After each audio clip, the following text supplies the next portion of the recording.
This assignment deals with how to draw leaves on a branch, and there are definite considerations that have to be taken into account. For your assignment, you should have between 5 and 9 leaves, and I would say that the number of leaves has to do with how large the leaves are. But you should have an odd number of leaves in the composition.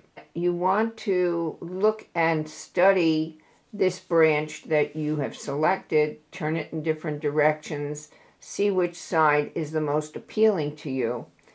And then the next thing you have to think about is how this branch grows.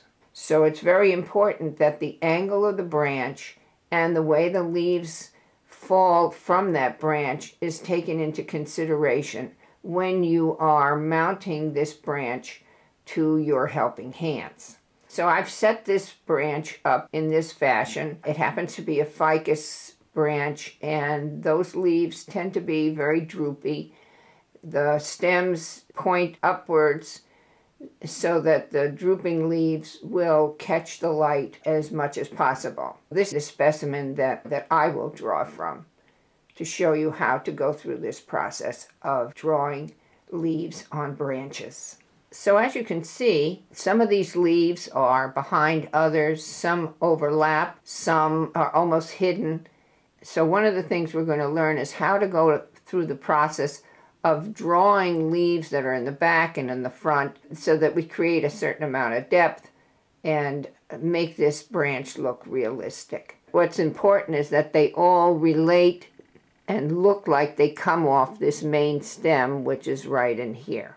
The first thing that we need to do is we need to draw from side to side and top to bottom this total area or real estate that these leaves take up. I've measured from the far leaf on the left to the tip of the leaf on the right, and then I've measured from the stem of one of the leaves in the back to the bottom of that leaf on the right, and this is the real estate that I've come up with. So the next thing to do then is to draw in these shapes in the space that this takes up. So you want to save your real estate shape and work on a separate sheet of tracing paper so that if this particular sketch doesn't work out exactly as you think it should, you still have the real estate shape from which to work. The first thing I've done here is I've drawn in basically where I think these leaves have to go. And that way I have a fundamental sketch of the gesture and movement of the leaves.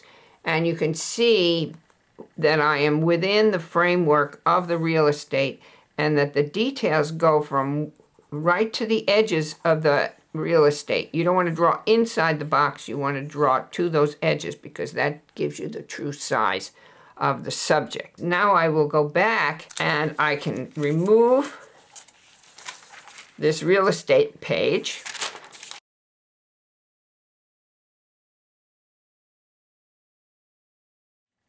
So we have a quick sketch, but now we've got to be a little bit more detailed. So the way to start this is to start by putting in the main branch first. And that means drawing the entire shape of that branch and looking at what kind of direction it takes. But that is the first thing you want to put into this drawing, is the main branch. Now the next thing you're going to do is you're going to start from the back and you're going to draw in those leaves that are behind the front leaves first, so you can see what their actual shape looks like. So it means you're probably going to have to move things around, move a leaf out of the way, and figure out where these things fall in relation to the branch. Remember leaves in space, you did the midribs first, and in this case, this back leaf is quite foreshortened. So you're going to put that leaf in based on your understanding of leaves in space. So we've got this outer edge for the leaf, and then we have this inner edge for the leaf. And because it doesn't fold, we don't have to worry about where things are going to fall on a tangent point, but we have our leaf. The next leaf will be behind this main leaf, so we need to lift that out and see this branch comes in here, and then there's another branch, so we've got two leaves here that we have to deal with. First one is the back leaf, and that will be, again, start with the midrib, get the direction correct, and then draw the entire leaf in as you see it. And the next leaf to draw is the one that's next to it in this composition. And in all cases, you should be measuring to get these things in the right place. Then the next leaf is a small one off of this branch here. So we know that this branch does something like this. And then we have this little curving leaf in here.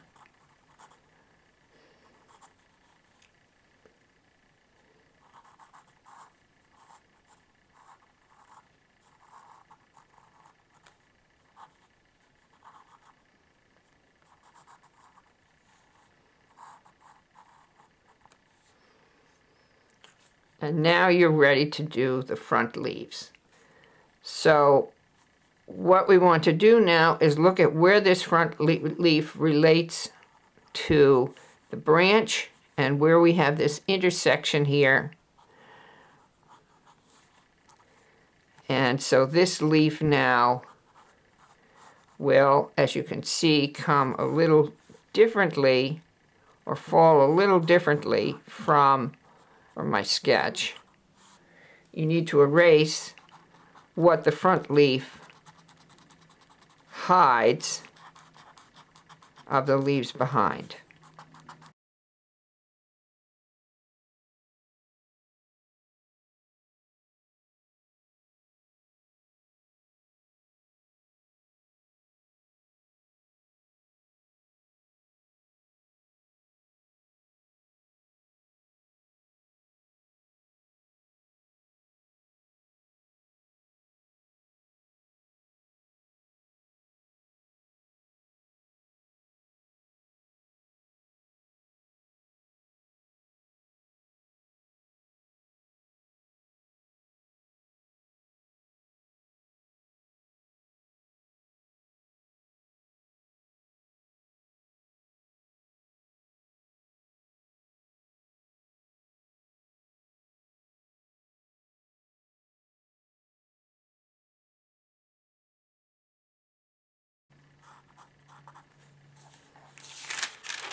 And you should have fairly concise drawing for your next step.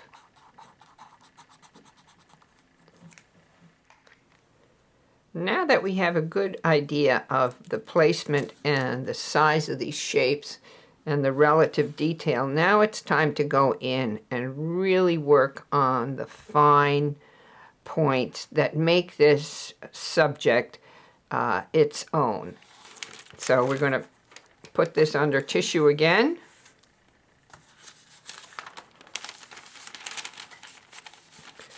And now we're going to look really, really carefully using a 4H pencil to do some very fine detail work for this drawing. Now it's time to look at exactly what we have in front of us and really check the details.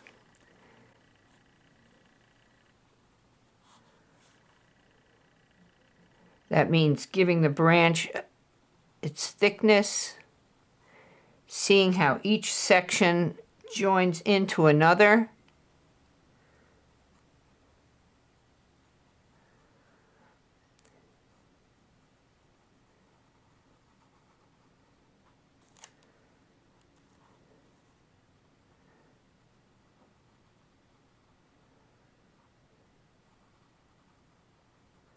and making sure that we are extremely accurate about what we see in front of us.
You can see that the detail is extremely exact.